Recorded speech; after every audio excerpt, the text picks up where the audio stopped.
Si tu le sais déjà, ne le dis pas. Je veux que ce soit une surprise pour les autres.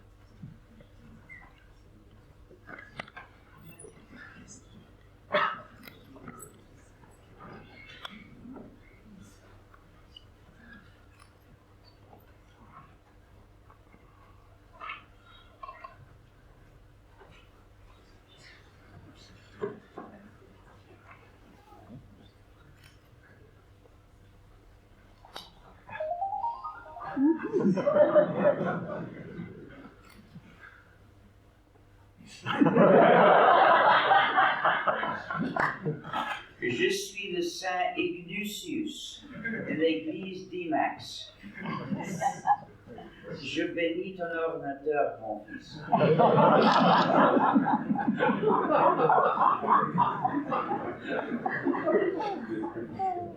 J'espère que cet ordinateur n'ait pas besoin d'un exorcisme.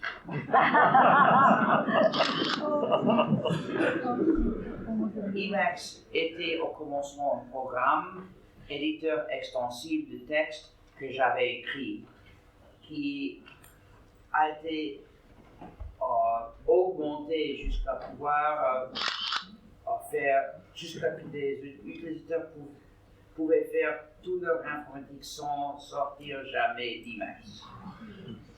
Puis il est devenu une église avec le lancement du groupe de notices alt.religion.emacs. Malheureusement, ce n'est plus actif. Dans l'église d'Emacs, nous avons un grand schisme entre plusieurs versions d'Emacs. Nous avons aussi des saints, mais pas de Dieu. En lieu de Dieu, nous adorons le seul vrai éditeur Emacs.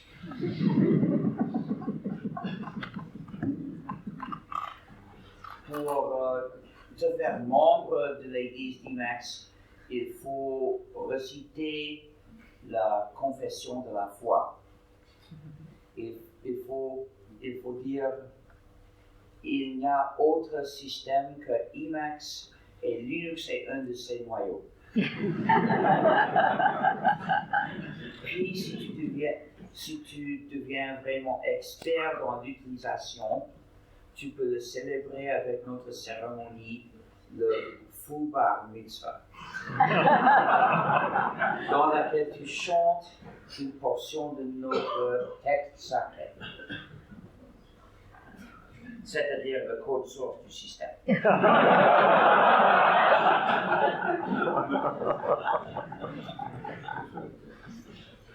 Nous avons aussi le culte de la Vierge d'Emacs.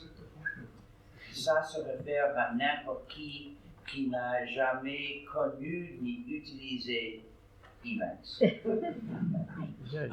Et selon l'église d'Emacs, lui offrir l'opportunité de perdre sa virginité d'Emacs est un acte béni. Il y a aussi le pèlerinage d'Emacs. Ça se traite d'invoquer tous les commandes d'Emacs en ordre alphabétique.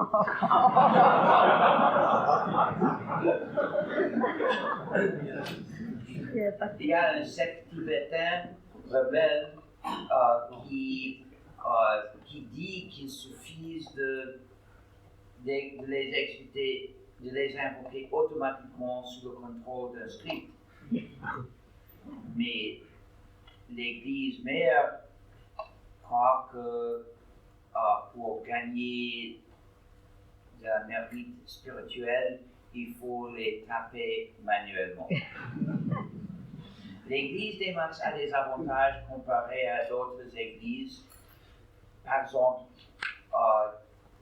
d'être saint dans l'église d'Emacs n'exige pas le célibat. Mais il requiert de vivre une vie pure et éthique.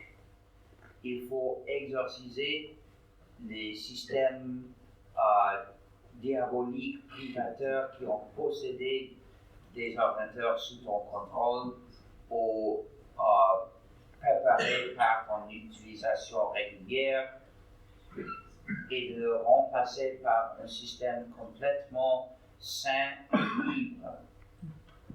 En anglais, je dirais a wholly free system. Puis, utiliser et installer uniquement du logiciel libre sur et avec le système. Si tu fais ce vœu et si tu le suis complètement, tu seras sain et auras le droit de porter une auréole. Si tu en trouves une parce qu'il ne les fabrique plus.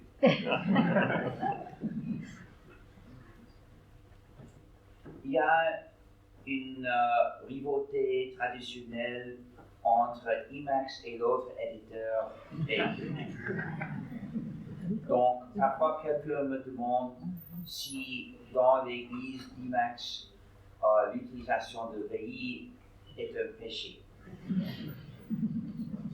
C'est vrai que VI est l'éditeur de la bête,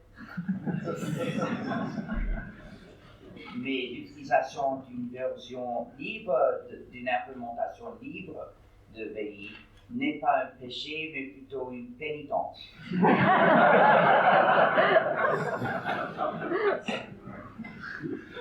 Il y a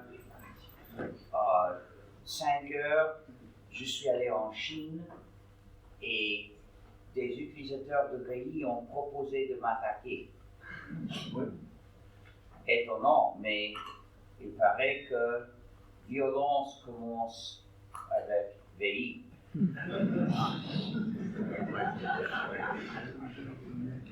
Parfois, ils me demandent si mon auréole est en vérité un vrai disque dur d'ordinateur. Ce n'est pas un disque dur, c'est mon auréole. Mais elle était un disque dur dans une existence antérieure. Merci.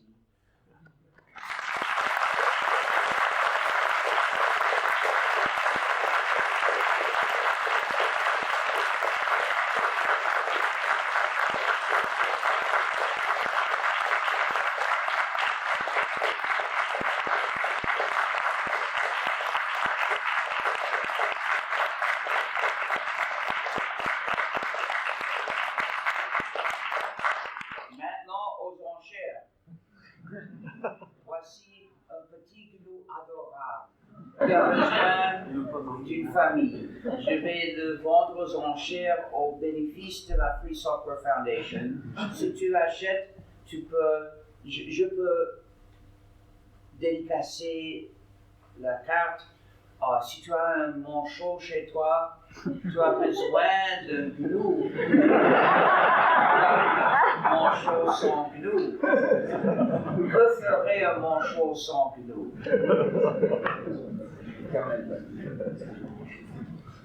Mais donc,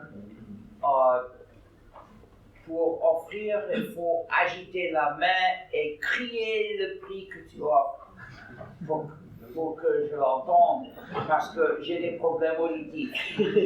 Il serait utile de t'approcher pour offrir, je pourrais te voir la main plus facilement. Nous pouvons accepter le paiement en liquide ou par carte bancaire si elle peut faire des paiements internationaux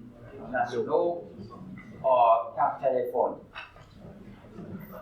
Et aussi par Bitcoin si tu as avec quoi faire le paiement ici. Et le prix initial est de 25 €. C'est le prix normal. Donc, est-ce que quelqu'un offre 25 € de plus pour cet adorable? 30. J'ai 30. Est-ce que j'ai 35? 35 euros. Est-ce que j'ai 35? 35. J'ai 35. Est-ce que j'ai 40? J'ai 40. Est-ce que j'ai 45? Est-ce que j'ai 45? Alors, 45. Est-ce que j'ai 50? Est-ce que j'ai 50? J'ai 50. Est-ce que j'ai 55? J'ai 55. Est-ce que j'ai 60? 60 pour ce petit.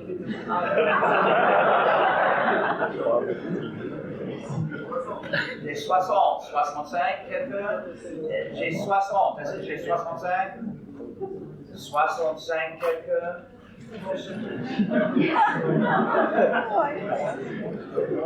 J'ai 65. Est-ce que j'ai 70? 70 pour ce petit kilo adorable. 70 à la Free Soccer Foundation pour défendre la liberté. J'ai 70. Est-ce que j'ai 75? 75, quelqu'un? 75 à la Free Soccer Foundation pour défendre la liberté.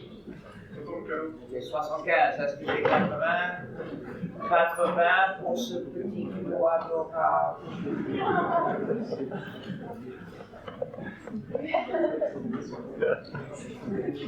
Est-ce que j'ai 80 pour ce petit kilo adorable? Dernière opportunité. J'ai 80. 85. 85. Quelqu'un? À la Free Soccer Foundation pour la liberté. 85. Quelqu'un? Est-ce que j'ai 85? Dernière opportunité pour offrir 85. 85. J'ai 85. Est-ce que j'ai 90? 90 pour ce petit kilo adorable. Bien. 90. J'ai 90. Est-ce que j'ai 95? 95 pour ce petit kilo adorable. 95 à la Free Soccer Foundation. Dernière opportunité d'offrir 95. Dernière opportunité de sera vendu pour 90.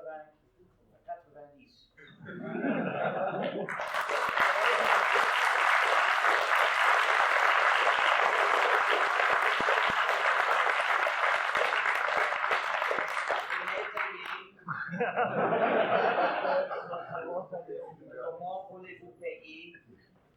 Pas en fleurs.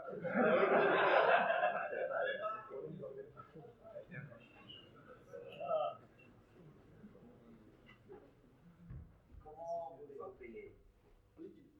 Ok. Mais la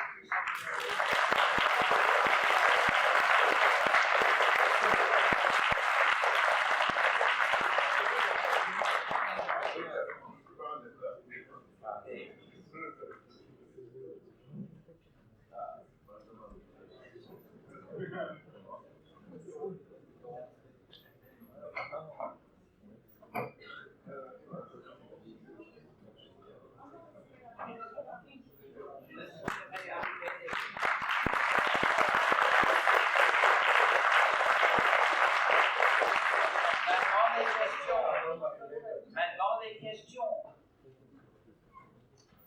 J'ai toujours des problèmes auditifs. Il faut parler fort, lentement et clairement. Est-ce qu'il y a un micro pour les audiences? Est-ce qu'il y a un autre micro? Oui, il y en a. Maintenant, je m'en souviens.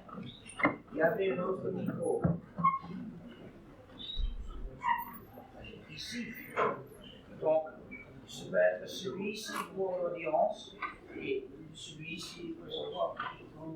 Oh, ça ne fonctionne plus. Dommage. Mais peut-être je serai capable d'écouter. Alors, Alors, Fort et lentement. oui, il y a un scientifique qui a parlé à l'Espace des Sciences et qui a dit que la voiture automatisée était foireuse. Était quoi? Foireuse, elle ne marche pas. Je n'entends pas bien. Elle ne marche pas. Ah, s'il fonctionne, il serait un dispositif de surveillance, de flicage. Je trouve que d'abord, un véhicule personnel sans conduction, je ne dis pas automatique parce que le logiciel pour conduction à distance existe déjà. Si ta voiture prétend être automatique, elle pourra être conduite par quelqu'un à distance à travers les systèmes de téléphonie. Donc pas forcément automatique. Et c'est pour ça qu'il faut le méfier. Il y a deux cas acceptables. Un cas acceptable, c'est une voiture personnelle de ta propriété qui ne contient que des logiciels libres. Comme ça, les utilisateurs pourront assurer l'absence de l'espionnage, l'absence des portes dérobées. L'autre cas acceptable est un taxi sans conduction. Si le taxi ne sait pas qui tu es. Alors sinon, apprendre à apprendre, en fait ça permet de se connaître. Je n'entends pas si vite. Apprendre à apprendre, ça permet de se connaître, et donc il n'y a pas besoin de psy, donc ça permettrait Apprendre à quoi? à apprendre. C'est abstrait, je ne comprends pas. Concrètement, s'il vous plaît. Devenir prof, ça permet de se connaître. Devenir quoi? Professeur. Becoming a professor, Peut-être, je ne sais pas, je ne suis pas professeur. Ah bah si. Est-ce qu'il y a parce qu'il n'y a pas assez de temps? Si ce n'est pas sérieux, peut-être après. En fait, c'est pour améliorer. En fait, c'est pour proposer aux gens de devenir professeurs eux-mêmes. C'est qu'en fait, apprendre à apprendre, ça permet de se connaître alors que les gens ne se connaissent pas. Ça, je ne l'ai pas entendu. Est-ce qu'il y a une autre question? Je propose de faire une queue dans un seul lieu et que ceux qui veulent poser des questions fassent la queue. Comme ça, il y a moins de pauses et c'est plus juste parce qu'il ne dépend pas d'être reconnu arbitrairement. Si tu viens à la queue, tu auras ton opportunité. Donc, après. Le système Android, à l'origine, était libre. Non. C'était pas. Android a Linux. toujours contenu des composants libres et des composants privateurs. Linux, normalement, est un des composants libres. Mais il faut distinguer Android comme il sort de Google de Android comme il est trouvé dans un produit. Android comme publié par Google contenait des composants privateurs et des composants libres. Mais parfois un produit copie les états de chaque composant. Mais les fabricants sont capables de convertir des composants libres en privateurs. Donc, Il n'y a pas d'élément GNU dans Android. Non, d'accord. Il n'y a aucun GNU, aucun paquet GNU dans Android. À travers les années, Google a remplacé des composants libres par des composants privateurs. Donc, actuellement, la fraction de composants libres est moins. Mais il existe toujours des composants libres. Mais il y a un composant privateur qui s'appelle Google Play, qui est l'interface au service de Google et pour décharger des applications depuis Google. Et ce composant est privateur et contient des fonctionnalités malveillantes. Moi, j'ai une question. Le programme qui nous régit tous aujourd'hui, le programme, c'est les lois. Les lois ajoutées. Je n'entends rien. The program for all of us, Oui. Qui they, fait in quoi? real life, the program that say what we can do or cannot, le programme qui dit ce qu'on peut faire aujourd'hui, ce sont les lois. Oh non. C'est une erreur. C'est le cadre. Non, ce n'est pas un programme. Ah, Non, oui, la ok. loi n'est pas un programme. Il y a une grande différence. Est-ce que vous avez pensé à une façon de, si on dit que les lois sont un programme, pour vous c'est pas le cas, mais si on dit que les lois sont un programme, est-ce que vous avez pensé à une façon d'avoir une licence de nous pour les lois? Non, c'est absurde. L'idée est absurde. C'est libre. Pourquoi avoir une loi? Parce qu'il y a une décision qui doit être prise une fois pour tout le monde. Parce qu'il faut avoir la même politique pour tous. Donc, mais pourquoi est-ce que le logiciel libre est possible et fait du sens? Parce que dans le logiciel, dans mon ordinateur, il n'y a pas besoin que ça fonctionne comme dans le logiciel dans votre ordinateur. Chacun peut l'avoir comme il veut. Donc, pas besoin que ça fonctionne pareil pour tout le monde. Et donc, un logiciel privateur est l'équivalent d'une loi. Ça impose les mêmes politiques à tout le monde et c'est pour ça que c'est injuste. Parce qu'il n'y a pas de besoin social pour que ce soit égal pour tout le monde. En lieu d'imposer les mêmes décisions à tout le monde, nous pouvons libérer chacun pour prendre ses propres décisions. Mais, et dans la vie, il y a beaucoup de choix que les lois n'imposent pas. Dans ces domaines, nous sommes libres. Donc pourquoi avoir une loi? Parce qu'il y a des choses qu'il faut imposer également à tout le monde. Donc il faut une loi. Quand il n'y a pas besoin de légiférer, il faut donner à chacun le choix pour soi-même.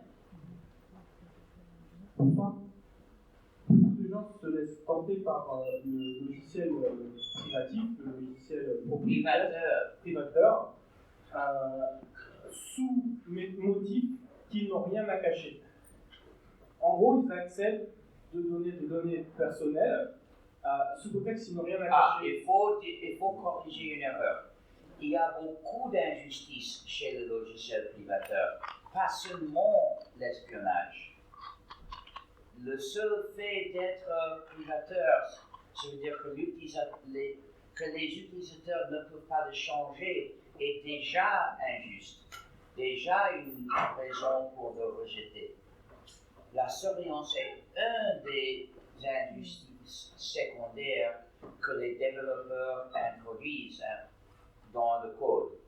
Mais j'ai une liste d'articles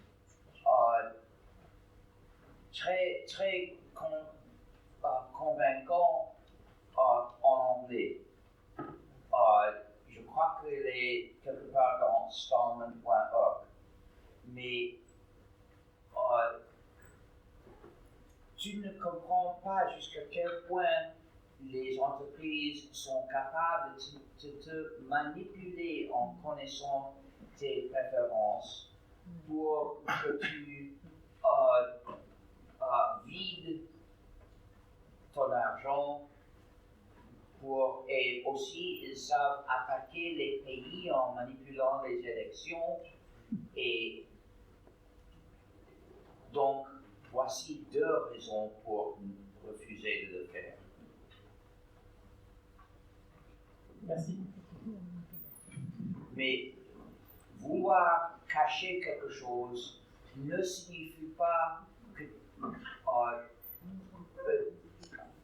avoir quelque chose à craindre ne signifie pas exactement qu'il y a quelque chose que tu es commis quelques délits ou quelque chose plus ou moins comme délit, tu peux avoir pourquoi craindre que des autres, que des bigots te maltraitent s'ils savaient quelque chose sans que cette chose soit mauvaise en soi, sans que ce soit illégal. Ça peut être quelque chose que beaucoup n'aiment pas.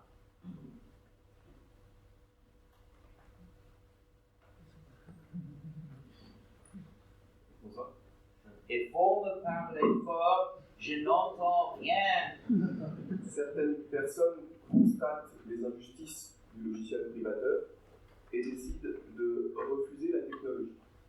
Ce sont des néolithiques. Oui. Que pensez-vous Moi, des néolithiques?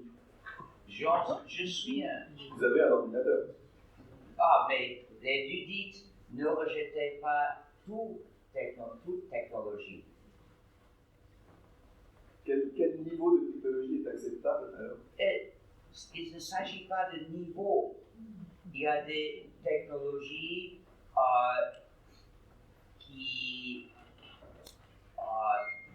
qui font dommage aux utilisateurs et des technologies qui ne le font pas. Je juge chaque technologie selon ses effets. Il ne s'agit pas de niveau. J'ai un ordinateur avec uniquement de logiciels libres. Même le logiciel de lancement est libre.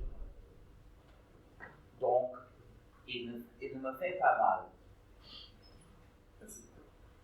Puis-je faire une annonce pour l'association Actux qui organise ce soir?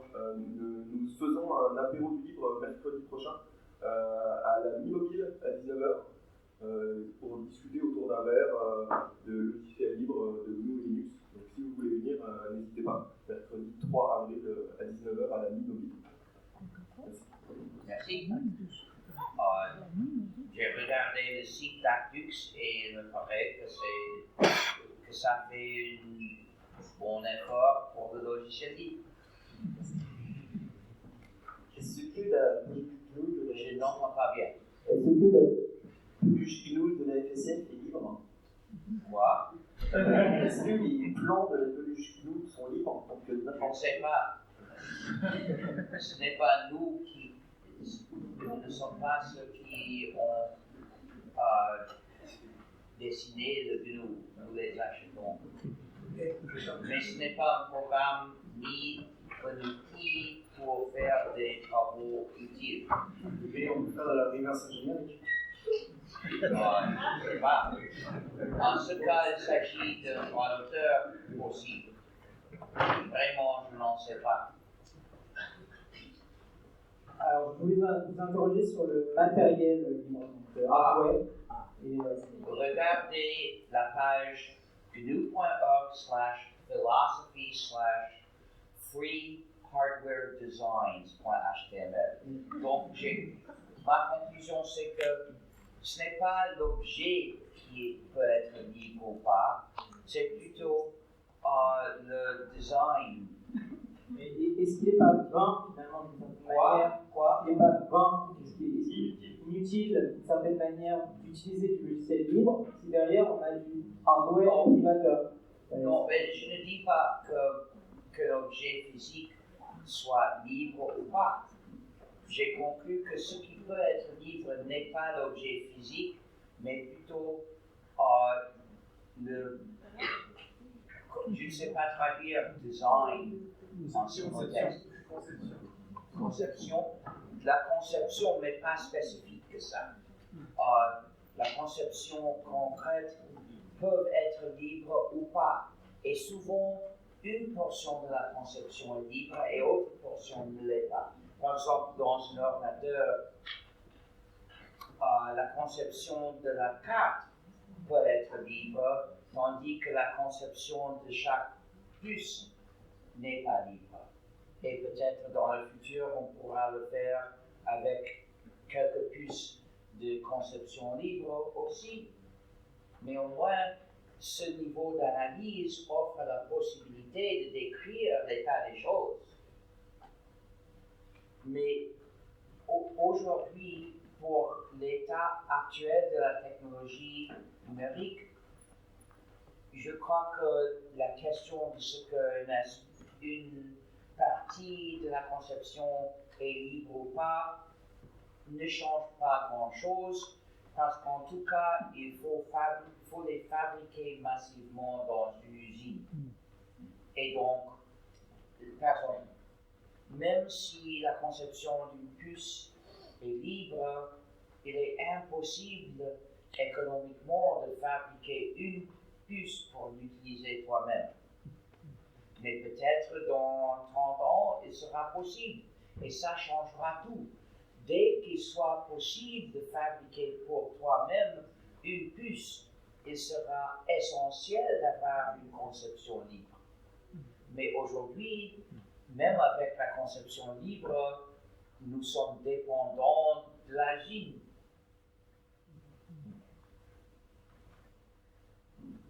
Bonsoir. Tim Berners-Lee a un projet pour reprendre le contrôle des données. Ah, c'est nul. C'est nul. D'abord, ce projet ne comprend pas que beaucoup des données au sujet de toi ne viennent pas de toi directement, mais sont plutôt déduites par des services ou anti-services, et donc ne seraient pas légalement les tiens. Mais aussi, il y a le problème de ce que, une fois accumulées les données, la base de données sera abusée. Donc, l'idée d'imposer du contrôle, et aussi les entreprises ont appris à fabriquer de consentement. J'emprunte une expression utilisée pour autre chose, engineering of consent, qui s'appliquait il y a 20 ans, 30 ans pour l'accord à lancer une guerre, peut-être, mais maintenant il s'agit du consentement au flicage, à l'espionnage, à toi. Mais les entreprises sont des experts à manipuler les gens à consentir. Donc le système qui dépend de demander le consentement à chaque utilisateur est trop faible. Il faut interdire de leur poser la question. Il faut interdire l'accumulation des données, sauf dans des cas exceptionnels limités.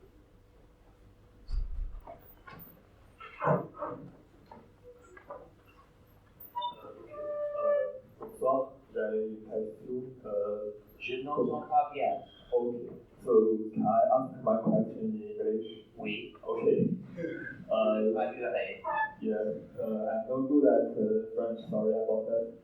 So, you talked about the new software, which is software libre, and it can be good to use them. So, if I have a computer with all the new packages in it.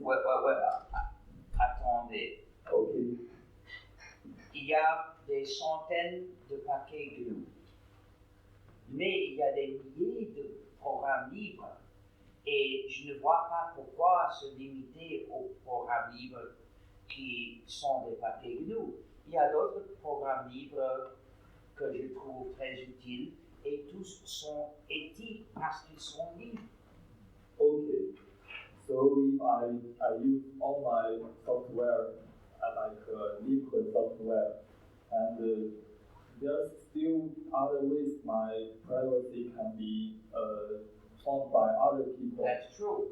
For instance, if there's a camera, s'il y a une caméra dans la rue pour reconnaître les visages, c'est le flicage. Ce devrait être illégal, sauf si la liste de visages à reconnaître contient uniquement des visages ordonnés par le tribunal. Comme ça limite le flicage au cas où il se justifie. Do you understand what I just said? Yes, I understand. But, Il y a beaucoup de systèmes de flicage. Mais aussi dans ton ordinateur, si tu as des logiciels privateurs, ça fait probablement du flicage. Et donc pour éliminer le flicage, il faut éliminer le logiciel privateur dans ton ordinateur, mais il faut aussi changer les autres systèmes. yes. So, I mean, free software is just a part of them, and everything else is not so does not give privacy to. Oh, attendez. Refuser le logiciel. Il y a du flicage à travers les programmes privateurs et du flicage à travers les services et du flicage à travers les systèmes de flicage. Comme les caméras dans la rue, comme le système de stationnement à Rennes, beaucoup de systèmes explicitement de flicage. Et pour mettre fin au flicage, il faut changer chacun. Yes. Mais le logiciel privateur fait d'autres injustices aussi. Donc même si un programme privateur ne me flique pas, et si de quelque manière je le sais avec certitude, je refuse de l'utiliser parce que je veux avoir le contrôle de mon informatique. Yes, okay, I get it. Thank you. Donc il y a deux problèmes avec se superposent. Et voilà, la superposition est dans le logiciel, qui peut être libre ou privateur. Alors, moi, une question, quand on fait de l'apprentissage machine, Je n'entends pas les quand on consoles. fait du machine learning, on a besoin de données pour entraîner le système. En ce cas, si vous ne pouvez pas obtenir des données suffisantes de manière éthique sans fliquer les gens, ne le faites pas. Oui, mais c'est donné par rapport. Vous pouvez continuer dans une minute, mais j'ai un peu plus à dire maintenant. Les avances techniques sont moins importantes que les droits de l'humain, y compris la vie privée. Si quelque avance suppose l'espionnage aux gens, le flicage, il faut ne pas le faire. Ou peut-être le faire plus lentement selon l'arrivage des données. Mais du coup, est-ce que c'est acceptable d'utiliser les données personnelles si on a recueilli explicitement l'accord de l'utilisateur ou si on les anonymise? Peut-être.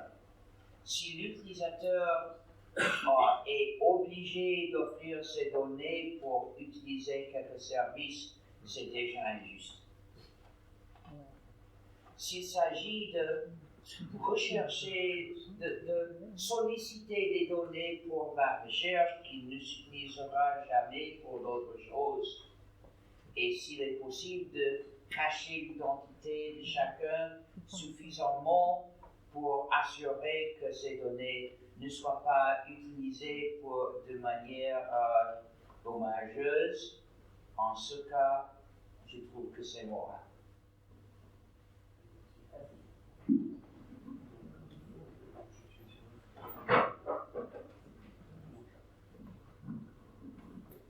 Il y a beaucoup de choses à part le logiciel qui ne sont pas libres, qui sont privateurs. Les bouts des médicaments, par exemple. Je n'entends pas bien. Les médicaments ne sont pas des programmes. Non, mais il faut des choses sur votre corps dont vous n'êtes pas Non, c'est une erreur de cette analogie entre les médicaments et les programmes. Personne ne sait construire un médicament qui te dirigerait à aller au site noir de la police pour être torturé. Parce qu'un médicament ne peut pas avoir un effet si spécifique. Ah, encore. Qui sait, peut-être dans le futur. Mais pour faire les jugements pour aujourd'hui, il suffit de prendre en compte les technologies d'aujourd'hui. Nous n'avons pas besoin de trouver une défense contre les technologies du futur basées uniquement dans les technologies actuelles. Ça augmente la difficulté pour nous protéger des possibles technologies dangereuses du futur. Nous pouvons utiliser aussi les technologies du futur. Et une deuxième question, il y a beaucoup d'innovations dans le marché, dans le monde du logiciel, qui est fait par les entreprises. Et pour se soutenir, on a besoin d'avoir un modèle. D'avoir quoi? Un modèle privateur. Modèle privateur? Privateur. Modèle de quoi? Un modèle économique. Business model. Un business model. Ah. Et quel est le business model qui marche pour l'entreprise qui fait du logiciel? Cette question ne fait pas de sens parce qu'il exige une réponse très simple. Voici le modèle de négoce pour le logiciel libre, mais il y en a plusieurs qui fonctionnent. Il y a beaucoup de monde payé pour développer du logiciel libre, mais il faut reconnaître que la grande majorité de la programmation payée dans le monde est le développement des programmes à mesure pour un client. Et si le développeur veut livrer comme du logiciel libre, le même client devra le payer. Donc c'est le même modèle de négoce si ce programme est libre ou privateur. Sauf que si le programme est libre, c'est moral, et si le programme est privateur, c'est immoral.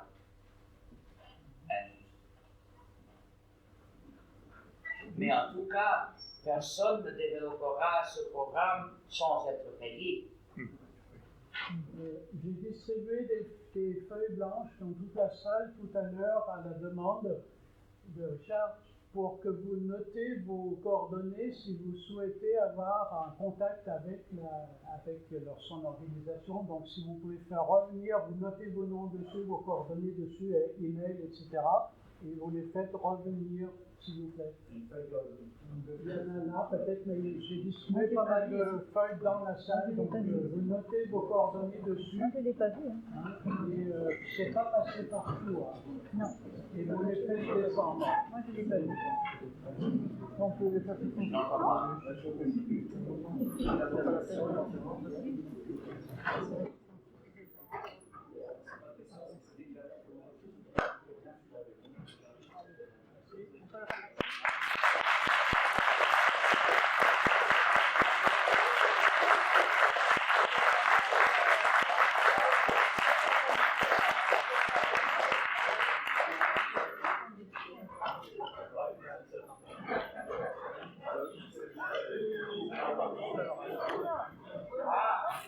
J'ai aussi un livre à vendre aux enchères. J'ai aussi un livre à vendre. Un livre adorable. La famille. Et je peux le dédicacer si tu l'achètes. Et la manière de le faire est égale. Donc, est-ce que j'ai 25 € pour ce livre adorable? Combien? J'ai 25. Est-ce que j'ai 30 € pour ce livre adorable? J'ai 30. Est-ce que j'ai 35? J'ai 35. Est-ce que j'ai 40? 40 € pour ce livre adorable. C'est mon livre d'essai, 3e édition. Est-ce que j'ai 40 € à la Free Software Foundation pour protéger la liberté?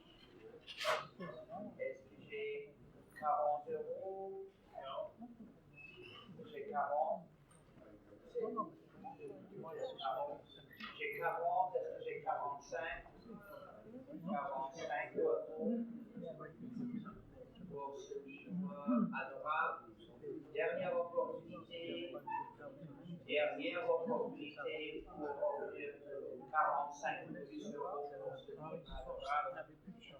1, 2, 3, vendu pour 40. C'est